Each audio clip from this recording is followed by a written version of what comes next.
headquarters in Milwaukee, Wisconsin. And again, our blonde today is Katie, one of the Shakerettes here. And we are going to do scallops. And the reason is because I love it. There you go. She wants scallops. We're doing scallops. So, and right now, a little temperature going on. That's always good with that. A little bit of butter. A lot of people love butter. Butter's good for you. That's a lot of butter. It's a lot of butter. I want butter. So I'm just take a little bit of the extra virgin olive oil, just smidge there, just keep that moving along. And these are scallops. These scallops are from New Brunswick, and these are U6s. That means that there's 160 pounds. And I think we've cleaned this pretty well, but they normally have an abductor muscle in here. And the abductor muscle is what opens and closes the shell. And the shell for these is just about so this size would have a shell just about that big. So it's a bit of a process that goes along with this harvesting. And again, they're all wild caught. A little more speed on there. We're going to take some of our dust because we are getting close to party broad here. So this is our very simple little home blend. Cajun seasoning. That's good for you.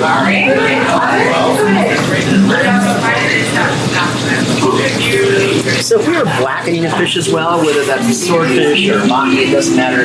It's the same kind of thing that we would do. These are a little bit lighter than a standard blackening, but our objective is to have a little dust on here right now. Perfect. So, nice hot little pan, right? Yes. Okay. All right, so here we are, and we're up to speed right now. Our butter is nice and brown. We're going to take these like this and just kind of set them in.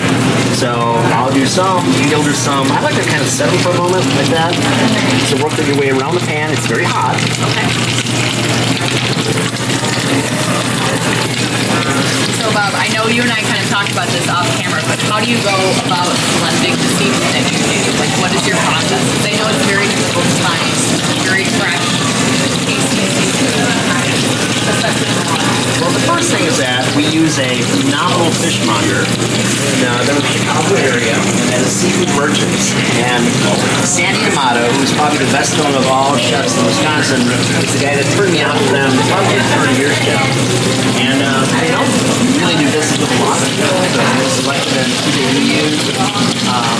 Obviously, having Sandy say to us that we should be using them vice versa really made a difference there.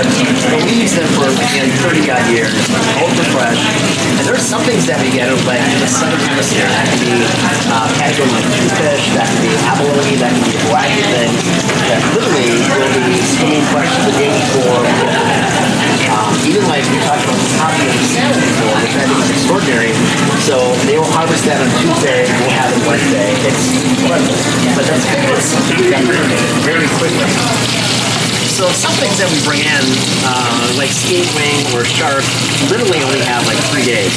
And there are things that don't quickly read per se, so what they do is they got a very, very short shelf life. So as I just did those two, now it's time for them to do the other 4. All right. So again, what you do is I recommend getting underneath these, right? Grab them from the bottom, not the center. And that way they're not going to stick.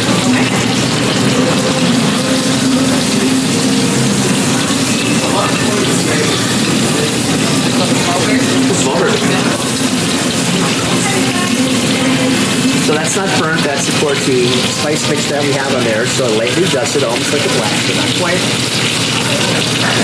And we're almost done actually. So I don't like these to be cooked all the way through. I like them so they're still medium in the center.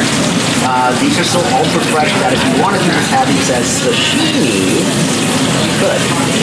Let's take our heat off now, and what I want to do with these is take a paper towel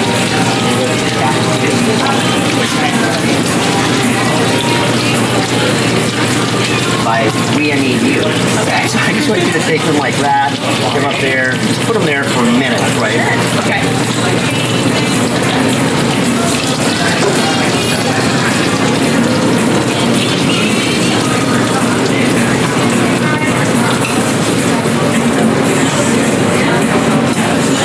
So Katie's doing that. I'm going to take some of the wakame. So wakame is a seaweed blend, and a little bit of chili in here, and then some sesame oil as well. So we spoke the other day about the fact that the FDA is trying to make sesame oil or sesame seeds one of those things that they'll use allergens. But I mean, allergens are pretty much everywhere for all sorts of things. What I want you to do now is to take these again and just think where you want to have equal presentation. Oops. Don't worry about that. So hit the plate equally.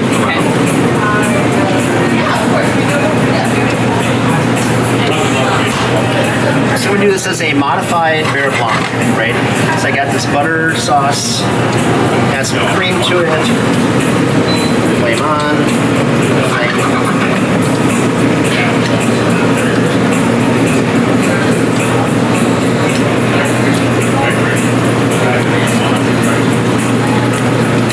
So I'm doing that. Get this towel, get my little stumble over there.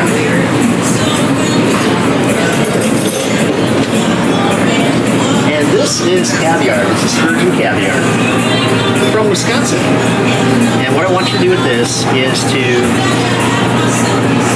take a little bit like that and put it on the center of each one of these. Okay.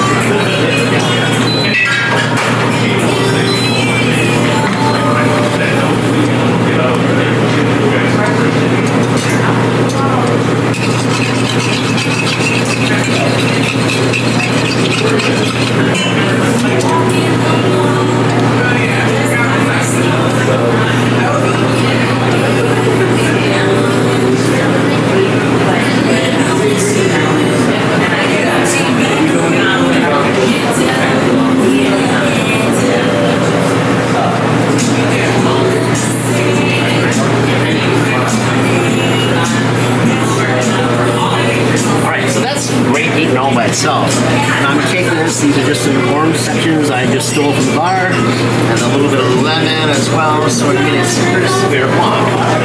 And typically you might want to use a wine with this, but I think we're getting enough of the acid play, citric acid in this case. And I think we have some really nice flavors going on here.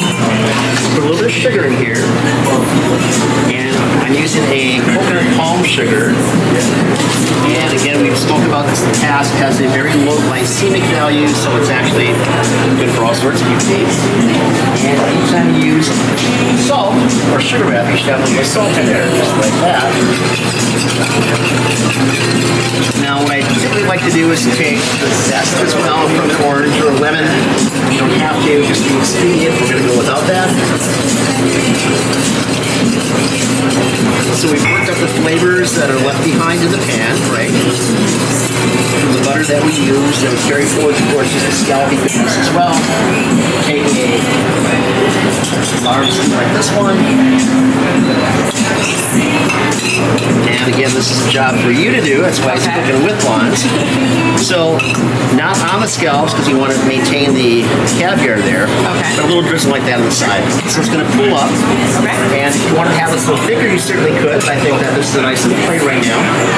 And this is kind of the other generally do not serve with the starch. You have starch on the side if you want to.